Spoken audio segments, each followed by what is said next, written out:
Hello. Today we're going to talk about the principles of vocabulary development. I'm Susan Neuman from NYU, and I'm delighted to be with you.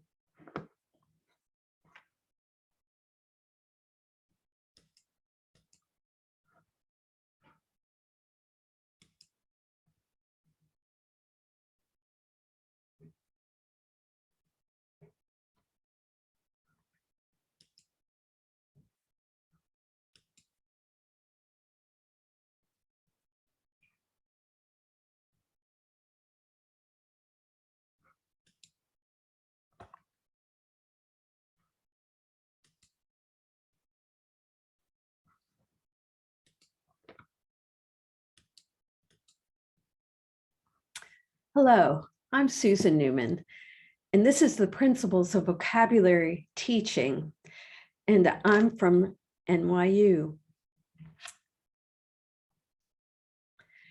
This module will highlight the research on oral language comprehension and vocabulary and its relationship to children's comprehension and content knowledge. It will focus on strategies designed to enhance children's language and vocabulary development, along with knowledge building supports that influence comprehension development. Helping to build a language for literacy development in the early primary grades really sets the stage for reading success among all of our young learners. There are 4 sessions in this module, and today we're going to talk about the second session, the principles of vocabulary development. In this session, you'll have video examples of language interactions, and these examples are from our wonderful New York teachers.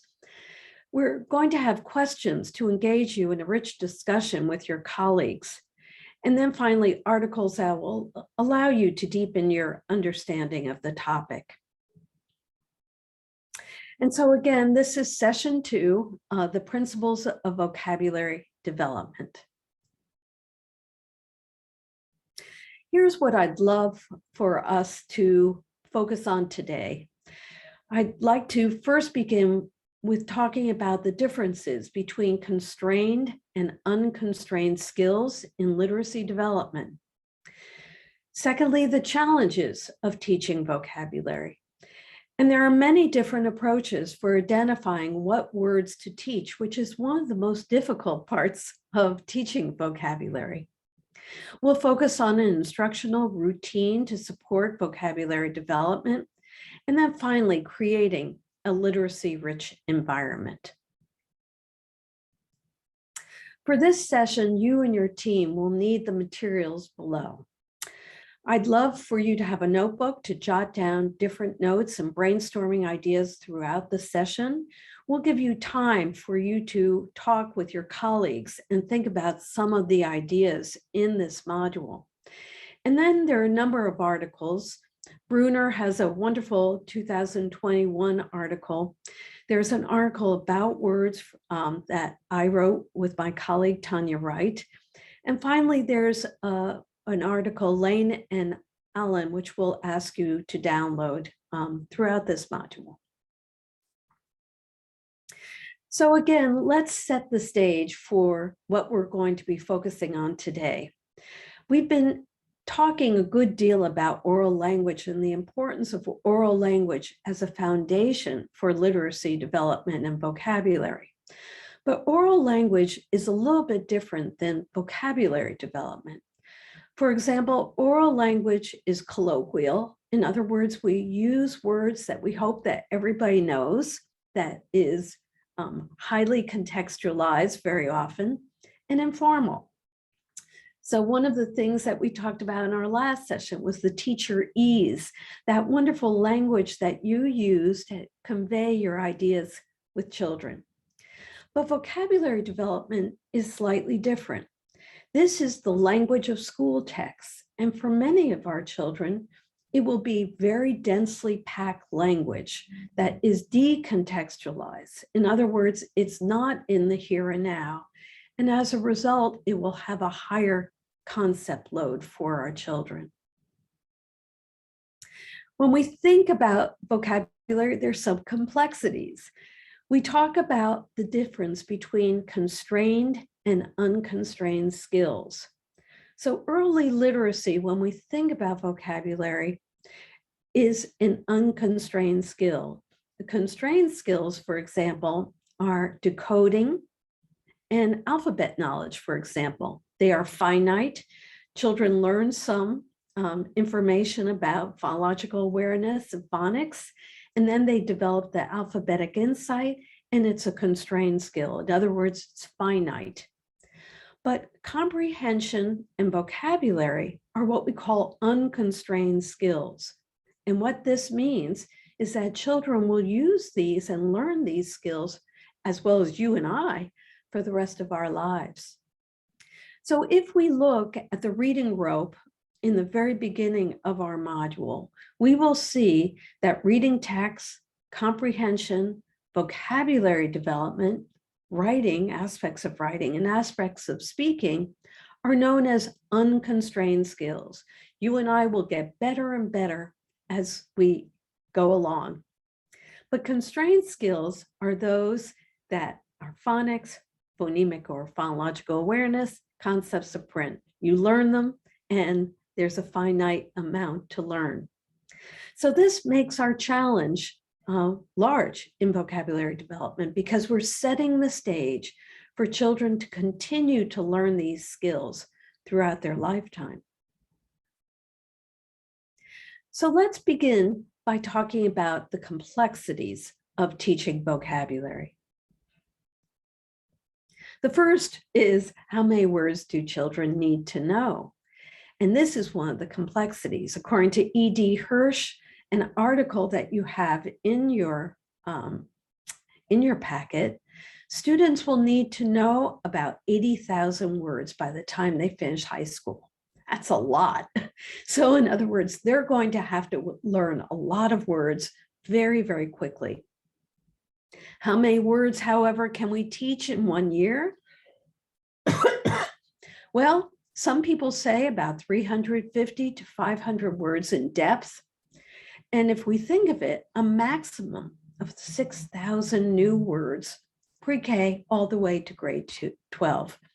So the point here is that children are going to have to self-teach, are going to have to use a lot of other information in order to gain that word knowledge, to gain 80,000 words. So what are the implications? Well, since we can't directly teach all the words children will need to learn, we need to help children become what we call word conscious. And we're going to learn more about word consciousness as we go along. But essentially what that means is to be very aware of words. We also need to consider carefully what words we actually teach and directly teach. And then we also need to increase the amount of time children spend independently reading, because after all, this will be the greatest way in which they'll learn words, incidentally. So I'm going to give you an article, the first article. Please, before, use your camera to scan that article. And this article is really about word consciousness. Take a few minutes and enjoy the article.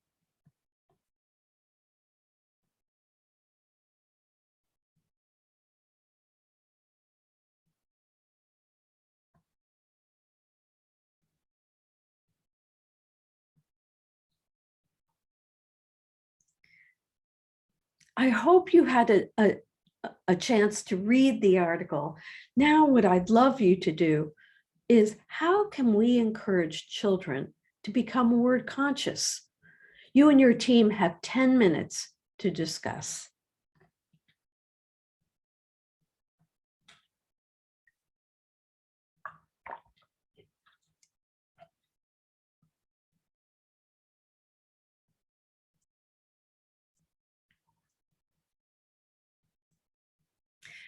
Well, I hope you've had a rich discussion about word consciousness. It's an interesting term that you might want to think about even more. But I want to show you now a video. And this is Mrs. J, our wonderful teacher from the Bronx, who is helping children learn a little bit about word consciousness. Take a look. Somewhere in the ocean where the seas and rivers mix, lived a mother tiger shark and her little pups.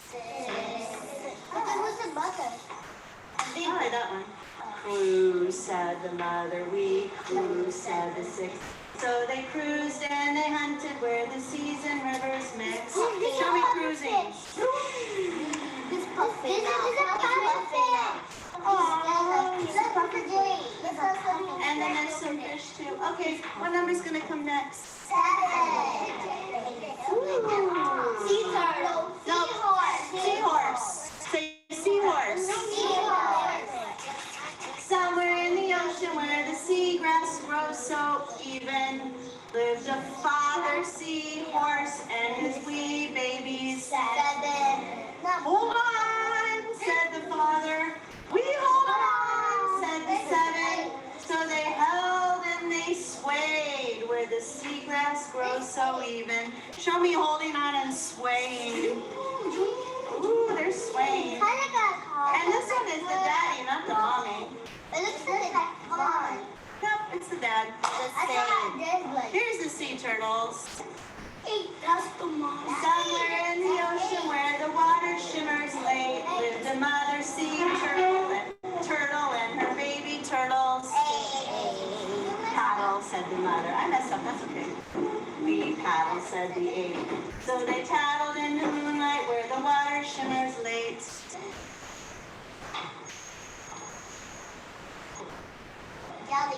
Jellyfish. Somewhere in the ocean, drifting slowly in a line, lived a mother jellyfish and her baby jellies 9. Zap, said the mother. We zap, said the 9. So they zapped tasty tidbits as they drifted in a line. Why does it have red hair? That's not her hair, that's her body. That's not good. It does kind of look like hair though. That's her body and these are her tentacles. And if you touch them, it hurts. It's like getting stung by a bee. I don't think the blood usually comes, but it hurts. What about her head? It hurts? Her head? Does her head hurt? No, that's her body. It's just her body. She's a very strange animal and she doesn't really have a head. She's an animal. She is an animal. Yeah, these are animals. They're called jellyfish. So I'd love for you to talk a few minutes about how did Ms. J help children become aware of and interested in words?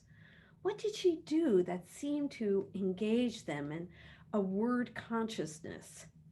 How did she show such a positive attitude or disposition toward words? And how did she incorporate words into her reading and singing of the book? You have a few minutes to talk about that episode.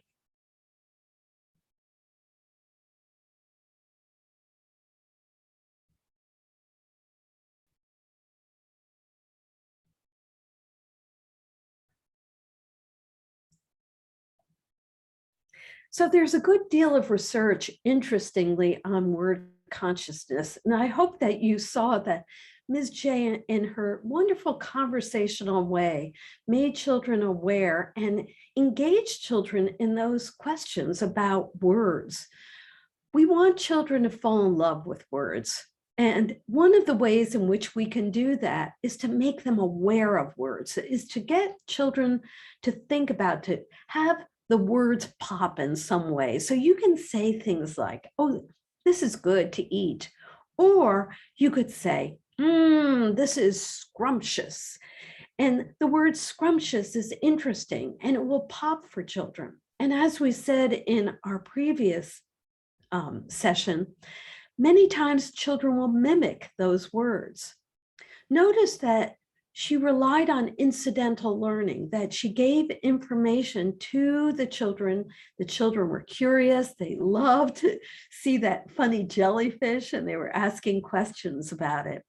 And using teachable moments really makes a difference. She addressed their questions and continued along the way. So for more information, Promoting Word Consciousness is a wonderful article by Neubauer that you might want to check out. So there are two kinds of vocabulary, or we think about vocabulary in two different ways. One is receptive vocabulary, and this is that the words that a child can really comprehend and respond to, even if the child cannot produce those words. So very often our second language learners will comprehend and can respond to words, but can't produce these words quite yet. Our expressive vocabulary is words that a child can express or produce, for example, by speaking or writing. And these words that a person can express or produce will often be in their writing in some ways. So very often we say that receptive vocabulary begins before expressive vocabulary. So the question always is, which words to teach? And there are three well-known strategies, and I'd like to just highlight each of these strategies. The first is by B. Miller, and he has a book called Words Their Way. And these are words that are expected to be learned at certain grade levels. And he has examples of parts of speech and common sentences that are based on a metric of difficulty level that he has developed over a large corpus of words. Then there's the more well-known strategy of Beck and McCowan. And this is the tier system. And many of you have heard about tier 1, which are basic words. Tier 2, which are considered sophisticated words like scrumptious. And then tier 3, content-rich words, words that you would normally see in texts of science and social studies and math, for example. And then Freddie Hebert has another system, which he calls core vocabulary. And what she has done is she has analyzed a large corpus of data on what are the existing core reading programs, and then combined them into a set of core words from 2,500 morphological families that drive instructional programs in reading. So you might have heard of one or more of these different strategies. But here's the rub, here's the complexity. Evaluating the words as possible candidates for instruction is not as simple as these lists might suggest. So this is a paragraph from a 3rd grade informational text. And I'll just read it quickly, but obviously you will read it on your own as well. Sharks are actually a type of fish. There are some similarities as well as differences between sharks and typical fish. Shark skeletons are made of cartilage. Cartilage is the bendy, tough substance in people's ears and nose. Like other fish, sharks have gills that help them breathe. So this is a well-formed paragraph. It has a good deal of information for children.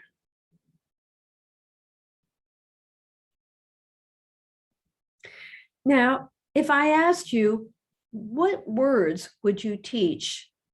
And how do those words you teach relate to the ideas children will be learning?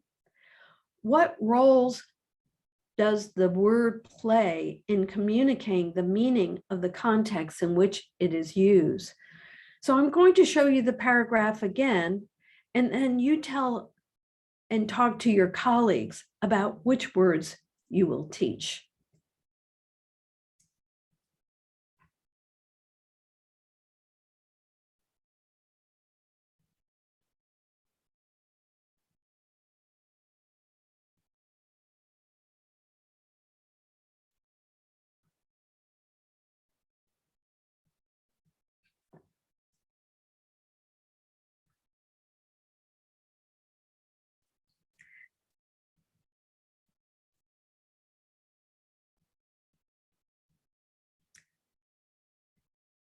Well, I hope you had some good time to talk about that, because I hope you see that some of the words that you would normally teach are not on anybody's list.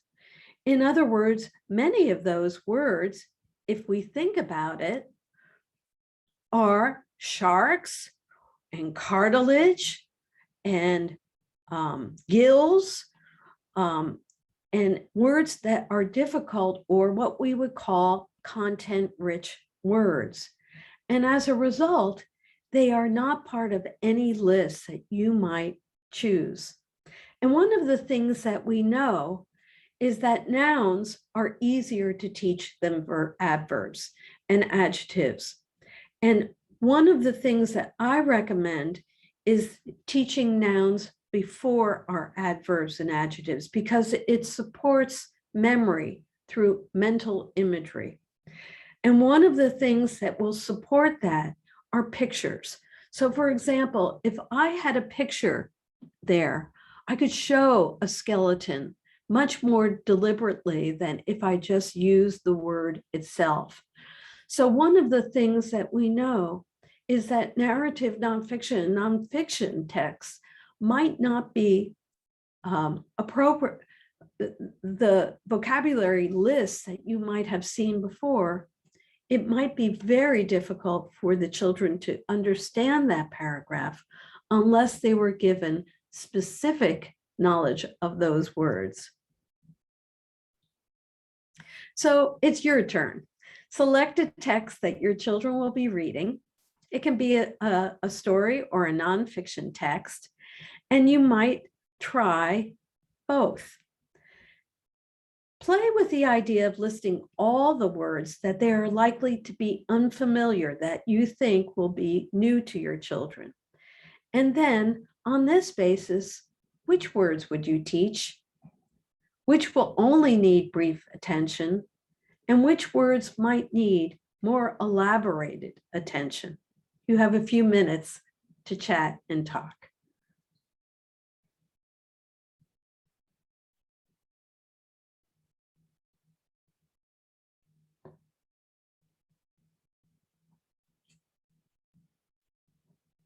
So I hope you had a good discussion about which words you would teach. And I suspect that if you all did the job independently, you would come up with different words. And that is just a function of vocabulary development. But again, here are some principles that might help you.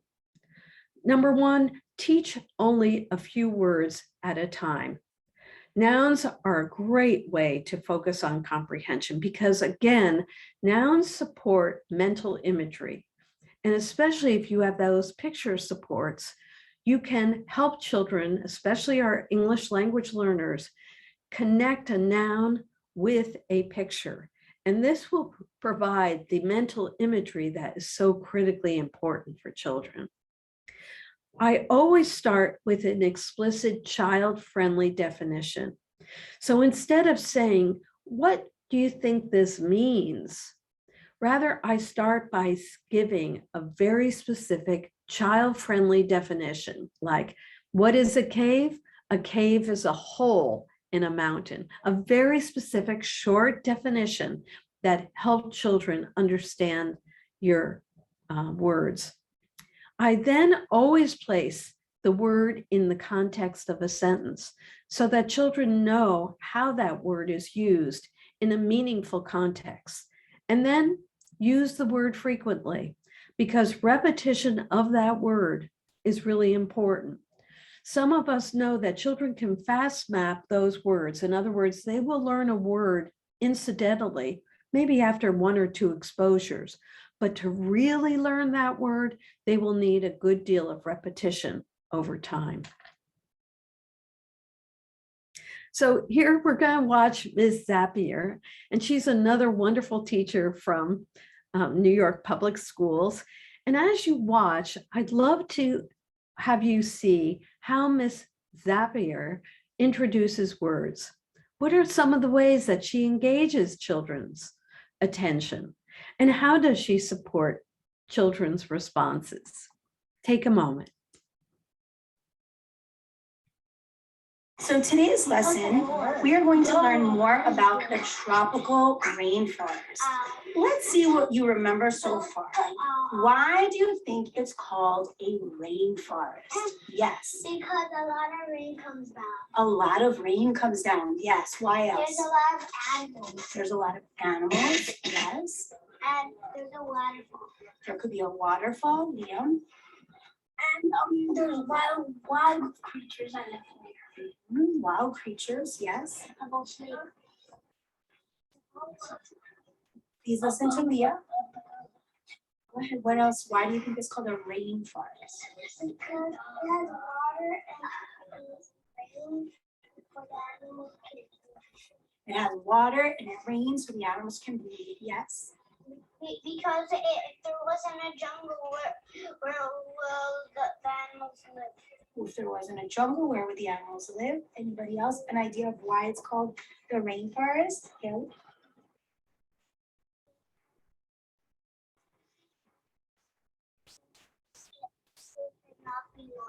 Okay, so lots of talk about animals. And the reason why it's called a rainforest is because it rains a lot and there's lots of trees. Rainforest. What does a forest have? Trees. And lots of trees, right? So a rainforest has rain and lots of trees. One tall tree that we will hear about in today's book is called the kapok tree. Everyone say kapok. Kapok. Yes, that's the tree we're going to read about in our book today. And you will also see ferns. And if you look at the cover of our book, these are some of the ferns. Do you see these green plants on the cover? Yeah. Those are ferns. Everyone say ferns. Ferns. Ferns. So I'd love for you to think about some of the things that were evident in that video.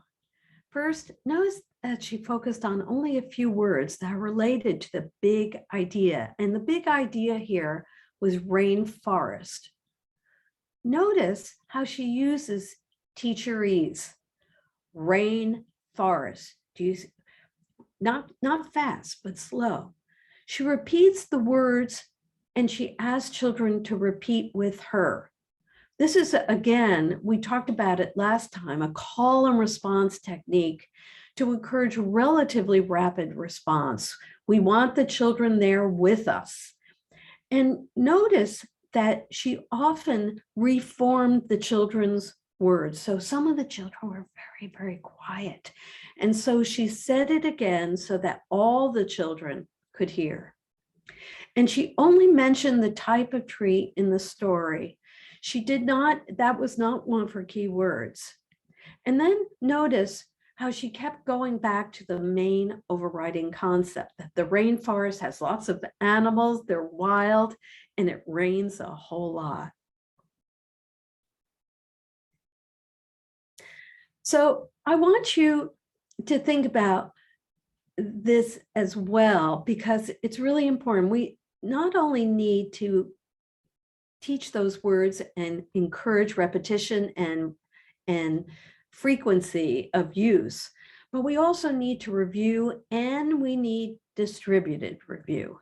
And what we mean by distributed review is the research is pretty clear that we can review the words maybe from yesterday or later in the day, but we also need to review them maybe 2 weeks from now, as well as later than that, because the children will likely forget those words. So it's really important to have a period where the children review and then distribute over time, or what we call spaced review.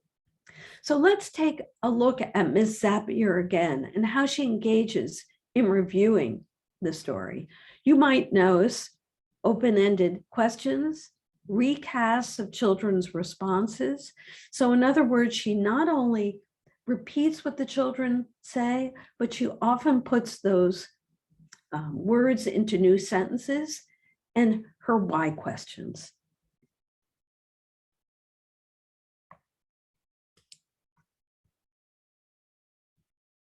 What did the author want us to know or think? Or what did you think when you saw that? Yes? Because uh, everything was good and good and good and um at the end there was a seed and the rainforest kept growing and growing and growing and it never stopped growing. The rainforest keeps growing and growing and growing and it never stops growing. That seed is going to grow into another what? Tree. Why do you think the author ended this way? So the animals can live in more trees. So the animals can live in more trees. On the bottom, please. Yes. Mm-hmm. Out of the pod. The seed comes out of the pod.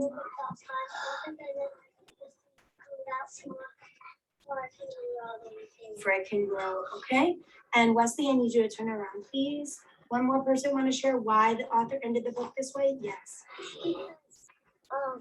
Because they want us to know that when the disease keeps coming out because then the trees keep going and going and going and then the animals can have a home.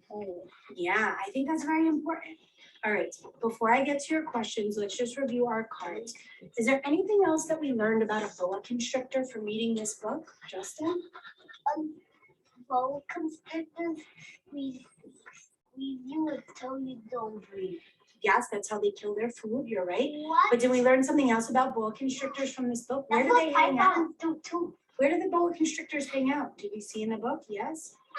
They hang out in the rainforest and also they like when they they roll themselves into a tree and then they put their head right on top of the tree.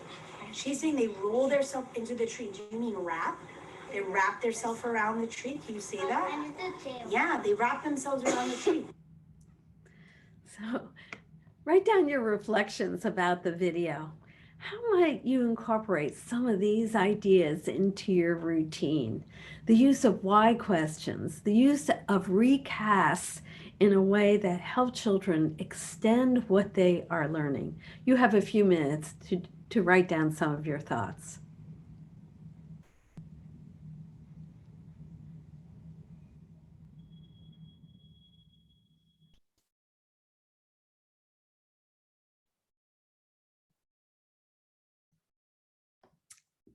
So hopefully you have seen that at the end of a discussion, this is a wonderful time to open it up.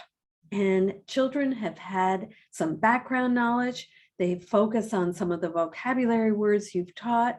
You've then read them a great book, and now they can talk about why. She asked a lot of why questions. And it really engages children in inferential thinking, which is important. It helps them review, but also think beyond what was in the book. It promotes lots of talk and opportunities to share unique responses. So these children, our wonderful children of New York, had many comments and great ideas. It supports children's identity as independent thinkers. It lets them know that you're interested in their ideas and not just answering close-ended questions. And then notice how she kept keeping it simple. Just ask why. Why do you think? Tell me why.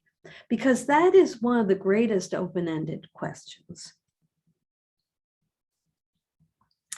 So, what principles of instruction could she use to enhance this instruction? Here, think about this. It's classroom time in this kindergarten class, and the teacher is reading a favorite storybook, Rainbow Fish and the Whale.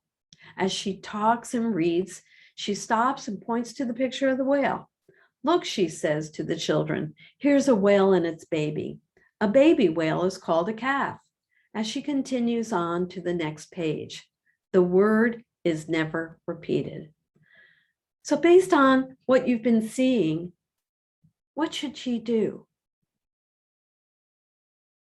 Take a moment to think about that.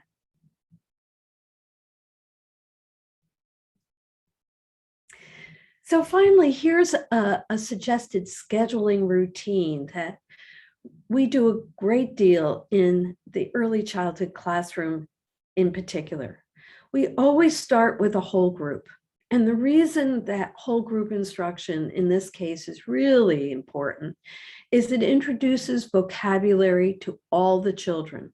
And this is important for our multilingual learners because what they're learning, they're getting help from their children, from other children. They're using call and response techniques. They're part of a group.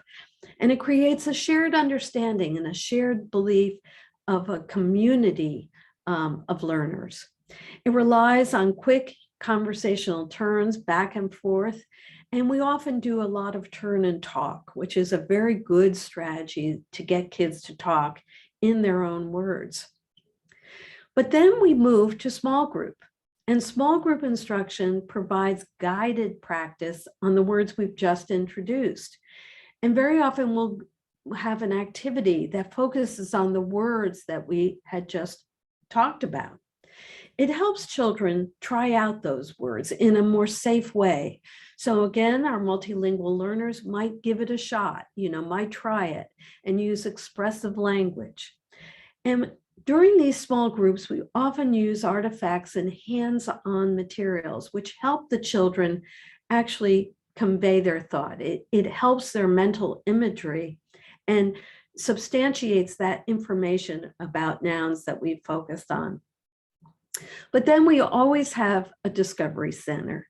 And this is an opportunity for the children to independently interact with some of the materials and words that we've already talked about. These, again, are highly tactile and engages children in opportunities not only to talk about things, but to write. So here's an example of a whole group. We've just gone through that, and we do this for about 10, 12 minutes. We never try to do whole group more than this amount of time. We then do guided practice. This is where the children are focusing on seeds. Now they're going to focus on seeds in a guided way with hands-on material. Notice how the children are really, really engaged. And then we go to the Discovery Center, where there are lots of artifacts and children have the opportunity to actually practice what we've talked about. And I wonder if you can see the wonderful picture on the left, which says, "We are scientists." So in our belief, children are always learning and discovering, and they're scientists in their own ways. And we have artifacts that will help them do so. And so if we think of the instructional principles for vocabulary development, this is what we think about. We encourage children to be aware and interested in words. We want to make them word conscious and just love words. We are very explicit in our vocabulary instruction. We always try to begin with a child-friendly definition of our words. We don't teach too many words at one time. We engage them in lots of practice. So we know with whole group and small group and discovery, they're going to have a lot of opportunity to practice and repeat the words in new contexts. And we give them opportunities throughout the day to dig more deeply into their meaning. Remember, in the beginning, children will only have a rudimentary understanding of that word. As we use it and use it in recasts, they'll get deeper and deeper into its meaning. So with that, thank you so much. And I hope you enjoy vocabulary teaching with your children.